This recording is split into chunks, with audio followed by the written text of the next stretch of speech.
Hi guys, I'm Adam Wilborn from WhatCulture. I'm Phil. And we are just a few hours away from Clash of Champions. But before that, some big news coming up for you about the WWE Draft. A whole heap of wrestle votes. Spoilers. Ooh, and WWE have signed another indie star. This is the news. But first, big news from Big Cass. Yes. I'm going to be reading most of this off my notes, by the way, because I don't want to actually get anything wrong with this. This is one of those stories that's already sort of done the rounds, like people WhatsApping it and tweeting it to each other. Still not a whole heap of information out there, but I will go through everything that we know. So, Big Cass was at a WrestlePro show in New Jersey, and he had to be removed. It was supposed to be a big celebration for the outgoing owner, Pat Buck, who's moving on to WWE for a producer role. And the whole story originally came out thanks to Voices of Wrestling, get that out there. So, Big Cass was apparently threatening Jerry Janela backstage. Now, reports vary as to what exactly this was. They vary from like sort of just verbal altercations to a little slap to basically making threats on Jerry Janela's life. So I'm guessing the truth is in the middle of that somewhere. But anyway, it ended up being diffused by WrestlePro's Kevin Matthews. But then Cass continued his aggressive behavior towards not just Janela but other people on the roster as well. So Joey Janela and Dan Maff, who is his opponent that night, they went over to a private room so they could talk about their match and get ready for the evening. But after that, Cass carried on abusing the locker room, saying that they'd stolen his sweater. Oh, yeah, and that's the basis of a feud if I've ever heard one. And because of that, threatening that he'll take care of everyone there. That's nice of him. Because of his sweater, I guess. Not like that. So anyway, this all boiled down to a big altercation with Pat Buck, which culminated him in Cass allegedly spitting in Pat Buck's face. What a lovely send-off. So Buck apparently retaliated to this by flooring Big Cass, and then a few other wrestlers got involved and escorted him out. Now, by all means, apparently this isn't in Pat Buck's normal sort of behaviour. No. So he's definitely done something to trigger him here. So what else? So yeah, apparently when Cass got laid out and was carrying out his demeanour changed from aggressive to being a bit confused and not quite knowing what's going on. Police were already on the scene. They weren't called in or anything like that. And they were asked to escort him off the premises, and he was later seen sat outside with police officers. He was then taken away in an ambulance because of some concerning remarks that he made about himself. Right. We're not entirely sure what those are or what that situation is. I mean, you don't really want to speculate on something like that, do you? Not But at all. you know, it's a real shame imagine this sort of news around Cass, because I mean, by all reports, he seemed to be, you know, not back to his old self again, but he seemed to have recovered from the issues that he had. Got a bit of help, and he came out, was it in the DDP yoga? Yeah, he looked amazing. He came out and he was saying that he'd been dealing with depression and addiction and anxiety. But back then it seemed like he was sort of getting himself back together and figuring it out. So I'm guessing this is some kind of relapse, but we're not, again, there's no real information about what. No word on it, but yeah, what brought this on. Everyone seems to be talking about it. And no one's made any like official statements about it or anything that was there. The only person that said anything is Joey Janela in a tweet, and he said he's not going to elaborate at all on this whole deal, besides that it was probably the most bizarre situation he's ever seen, let alone been a part of in a wrestling locker room in 15 years. Everything was cordial and friendly on Friday, and I hope the dude gets back on the right track.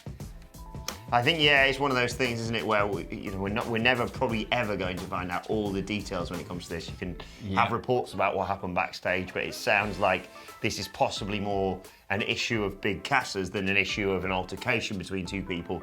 And it just happened to be that Joey and Pat Buck were just the kind of the guys in the wrong place at the wrong time. Yeah, really. I mean, obviously there's a bit of history there with Joey Janela and Big Enzo at the Blink-182 concert, obviously. That infamous feud. So that probably wouldn't have helped matters, but I mean, again, we're just completely speculating here. Yeah, we will report more on this as soon as we find out about it, because obviously this is one of the most talked about things of wrestling this weekend, but we can't provide any more details. I will say as well that no charges have been made and Big Cass wasn't under arrest. He was just taken away for, well, I guess, concern over his own safety. Get well soon, Cass. Absolutely, I really hope he gets the help that he needs. Right, let's talk a little bit about the WWE Draft. A lot of speculation has been going on around this for quite some time, and it seems that what we were sort of guessing was probably going to happen has now been confirmed. WWE have announced draft dates of the 11th of October and the 14th of October, which, as we said and reported before, is the second SmackDown show on Fox, and then the subsequent Raw after that. WWE have said superstars from both SmackDown and Raw will appear alongside with personalities from Fox and NBC Universal Programming to announce select picks that will determine the rosters of each distinct brand. It's the first SmackDown after Hell in a Cell, so lines up well for stories to be finished off there. As we expected this, Phil, but nice to know this has been confirmed, and certainly in terms of a business move, if you want to get eyes on your product, especially on SmackDown where they're promising big things, a draft would make the most sense. Absolutely, yeah, and I think like if they're bringing in stars from each channel's like respective shows and things like that, it looks like they're putting a big focus on this at least. It might be something a bit different than they've done before. Trying to get a few more eyes on the product, some new stars in there. I sense this could be one of the biggest drafts in WWE history. Not in terms of, loads of people moving. I don't mean that in terms, I just mean in terms of this is probably, and not to be too hyperbolic, but he's probably going to shape the future of WWE for the next year or so. Absolutely, easily. Yeah. Like, they aren't going to go into this draft and go, who wants this guy? They cannot treat this draft like they did the last one, where they just kind of forgot about it, and then they had like the mini draft the day after to work some kinks out, and then the next week they were still changing things, and then the wild card rule came in. Yeah, none of that bollocks. It is going to be. I mean, Brock Lesnar could well be drafted. Ronda Rousey could well be drafted. Who knows? It's SmackDown. They need to make some big moves. They need to get some big stars on that brand. Fox are going to be expecting quite a lot. Now, I know we've reported in the past that commentary could well be changing.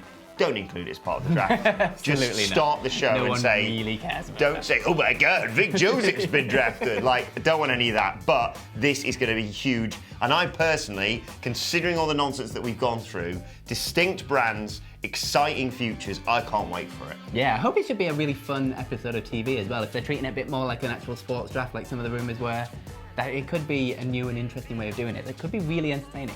Don't screw it up, Vince. This is your last bloody chance. Speaking of screwing things up, I have a whole heap of wrestle votes.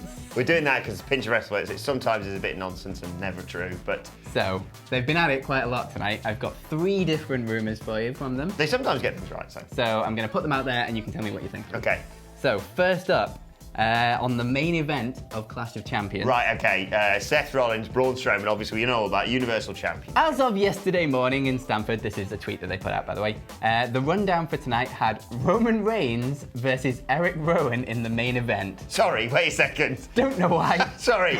It's a big show where all the titles are on the line. Don't forget, main event, Clash no of title. Champions. Clash of... The only match on the entire card, including the pre-show, Not even that the king... doesn't have a belt. It's not even the King of the Ring's off this show, the final. But Roman Reigns versus Eric Rowan, main event. No. WrestleVotes did say, I mean, they're covering their own asses here, I guess. This was as of yesterday, or y'all know they can change anything at any time. However, if that match was placed in that spot, you'd think there would be a reason as to why. Yeah, I think generally, not spoilers, not to get ahead of ourselves, I feel as though the no disqualification stip and the way this feud has been going, there is going to be some for second Rowan to come out.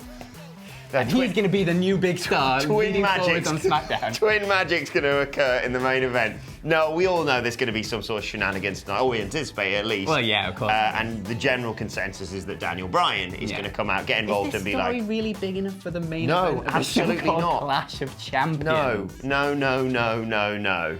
Like, a feud surely centered around 2 guys who may have defended the tag team titles earlier on with your big title. I mean, aside from the WWE Championship. Yeah, who are in 2 matches that need space so they can have a bit of a rest between them. And with speculation about, the person who retains the Universal Championship facing The Fiend could go off air on The Fiend standing tall at the end of this pay-per-view, but instead... Roman Reigns. Eric Rowan's going to be the last thing you see. I don't know. I'm not sure about that one. What else have we got? So the next one we've got is... I'm just going to read it out and you can tell me. Hearing there's been discussions, serious ones, about taking the title off Seth Rollins. Wow. I assume they mean the Universal Championship. I imagine so. The tag team titles may well change hands. But I think they're going to retain the tag titles. No belts? No, I mean... The story, but if we're anticipating that whoever wins this match goes on to face the Fiend, there's stories there. Whether it's him versus Seth Rollins, which I think would be the most sensible option to go with, to be honest, the most interesting. Or you lean back on the Wyatt family. Yeah, I don't want to see that. I would love Braun. We need to stay away from the Wyatt family as much as we can with the Fiend. Having said all that, it would be the most WWE thing to finally put that title on Braun Strowman. Just to take him off it a month later at home. And also for people to go, I don't care what's happening with the Fiend. Yeah. But no, they'll be going, what's happening with Roman Reigns and Eric Rowan? What's the other rumour we've got for tonight? And the other one is, carrying on from that a little bit, more Seth Rollins news. I'm hearing his next program will be with Drew McIntyre, who is expected back at any time now. Yes, now we reported this the end of last week. He'd been having some medical issues. We last saw him in the King of the Round first round match that he lost. He was in Mexico. There was some sort of medical issue. He thought he just was feeling a bit under the weather. Yeah. Sounds like it wasn't an injury, it was an illness. It wasn't a muscle or a bone injury. It was really weirdly worded that. I reported tummy issue, but we don't know. But yes, by all sounds of it, he is back, he's fine. He's reportedly fine to return. A lot of speculation was going to be he's going to return on Monday Night Raw. But having him interfere in that match would set up an interesting feud between Seth and Drew. I'd be game for watching that. I think Absolutely. That'd be a really good program. If he can give Drew the push he's finally been at. Yeah, I think so. Whether it'd be sort of cheapen Braun Strowman's victory would be slightly different. Yeah. I'd rather... There's history there, I guess, with Drew and Braun, isn't there? Yeah. I don't know. The dogs of war always stick together. I mean, do you know what I'd prefer? Is just Braun wins clean, if you're going to do that. And then at the end of the show, Seth's like helping himself up, and Drew just claymores him out of his boots. Or just leave it and wait till Raw. Yeah. But either way. That's a feud I'd be well into. And, would make me more interested in, because they've got something for Seth immediately to do rather than just have him hang about whilst Braun faces off with the Fiend. At least, no matter what happens in the match, there is two kind of logical storylines that they can go with out of this, so... My prediction is either all of these will come true or none of them will. So who knows? Join us for the Clash of Champions live stream and find out. Let's move on to our final news story of the day. And according to Squared Circle Sirens, an indie star has signed with WWE. And their name is Indy as well. WWE have signed 22-year-old Indy Hartwell to a developmental contract. She's expected to report to the Performance Center in Florida later this week. She made her debut just recently, 2016, and became one of the fastest rising stars in Australia. Wait a second. Oh, God. She's won titles for BCW, WSW, RCW, and New Pro Women, and she's also made appearances for Shima, Royce, in Battle Club Pro. I thought I'd save it for the second half of that in case people got annoyed. Indy Hartwell, though, I don't know, I'll be honest, I'll hold my hands up, don't know a great deal about her. Yeah, I don't really follow the Australian scene, honestly. But those names, those promotions, and how well she's been doing, and what I've read online about her, all sounds good. Seems like she's come a long way really quickly, so exciting stuff. Also, not to take anything away from it, I'm really excited. I think, WWE picking up more female indie stars can only be a good thing, and there's a really exciting time ahead of us. We've sort of seen the first wave, obviously, of the Four Horsewomen come through. I think we're going to see more of that going forward. Like we've talked about what with Shayna Baszler and everyone that she's associated with. And I think now, the names that we've heard joining just recently, Scarlett Bordeaux is another really good example. I think they're just stacking that roster for future generations. But also, on a completely other different note, I have an idea, and I'd like to introduce now my new wrestling character, okay? Of course. I'm going to wrestle as Anna Jones, and I'm only going to work for independent promotions. That's right, the new star you all wanted to see, Indie Anna Jones. God. Thoughts? I think you should absolutely do it. I want to see you out there in indie promotions as Anna Jones. And everyone just calls me Junior. No! No! Make it happen. Right, let us know your thoughts on that and all of today's news stories in the comment section below. And don't forget to like, share, and subscribe. And, considering Clash of Champions tonight and Andy Murray and I think Adam Cleary or possibly Adam Nicholas are going to be doing the news in the morning, I'm going to bed. That's all I know. If you want to send them Twitter questions at WhatCulture WWE, dealing with all the fallout from Clash of Champions. While you're there, follow both of us. You can follow him at Fill My Chambers. You can follow me at Adam Wilborn, as follow us all at WhatCulture WWE, and make sure you subscribe to WhatCulture Wrestling on either iTunes, Spotify, wherever you get your podcasts from, for daily wrestling podcasts. Right, we're off to get ready for Clash of Champions. Thank you very much for watching. Watch us. Live stream soon. Come and join us. Will it be Rowan versus Roman in the main event? No. I bloody hope not, but who knows? Thanks for watching. We'll see you soon. Bye.